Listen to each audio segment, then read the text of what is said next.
জঙ্গলের নির্জন পথ, গাড়ির তেল শেষ, চারপাশে নিস্তব্ধতা। হঠাৎ করেই সামনে এসে দাঁড়ালো একদল ডাকাত। এটা কোনো সিনেমার দৃশ্য নয়, বাস্তবেই এমনটা ঘটেছে ভারতীয় চলচ্চিত্রের ট্র্যাজেডি কুইন মীনা কুমারীর সাথে। পুনরায় উঠে এসেছে চাঞ্চল্যকর সেই স্মৃতি। 50-60-এর দশকের সুপারস্টার মীনা কুমারী যাচ্ছিলেন পাকিজা সিনেমার শুটিংয়ে। সঙ্গে ছিলেন তার স্বামী ও পরিচালক কামাল আমরোহী। চম্বলের জঙ্গলে তাদের গাড়ির তেল শেষ হয়ে যায়। ঠিক তখনই ঘটে অনাকাঙ্ক্ষিত ঘটনা।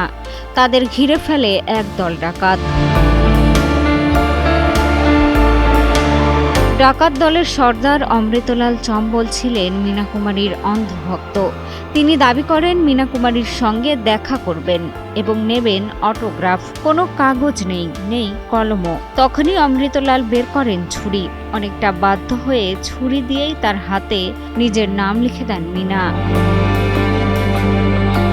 এক্সট্রিম মশার কয়েল প্ল্যান্ট ফাইবার দিয়ে তৈরি, তাই সহজে ভাঙে না, সুগন্ধিযুক্ত ও নিরবিচ্ছিন্নভাবে জ্বলে। ডেঙ্গু, চিকুনগুনিয়া বাহি সহ যে কোনো মশার বিরুদ্ধে দেয় এক্সট্রিম সুরক্ষা।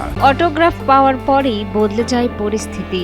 অমৃতলাল শান্ত হয়ে যান, এমনকি নিজের লোক দিয়ে গাড়িতে পেট্রোল ভরিয়ে দেন, যাতে অভিনেত্রী নিরাপদে পৌঁছাতে পারেন গন্তব্যে। এ যেন বাস্তবের গল্পে সিনেমার ছোঁয়া। অসংখ্য কালজয়ী সিনেমা উপহার দিয়ে এভাবেই ভক্তদের হৃদয়ে শক্ত জায়গা তৈরি করেন মীনা কুমারী।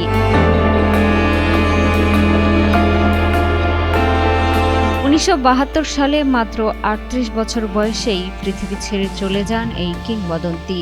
তবে তার অভিনয় আর জীবনের রোমাঞ্চকর ঘটনাগুলো আজও রয়ে গেছে ইতিহাসের পাতায়। একজন অভিনেত্রীর জনপ্রিয়তা কতটা গভীর হতে পারে তারই এক বিস্ময়কর উদাহরণ মীনা কুমারী। মিষ্টি খাতুন, কালের কণ্ঠ।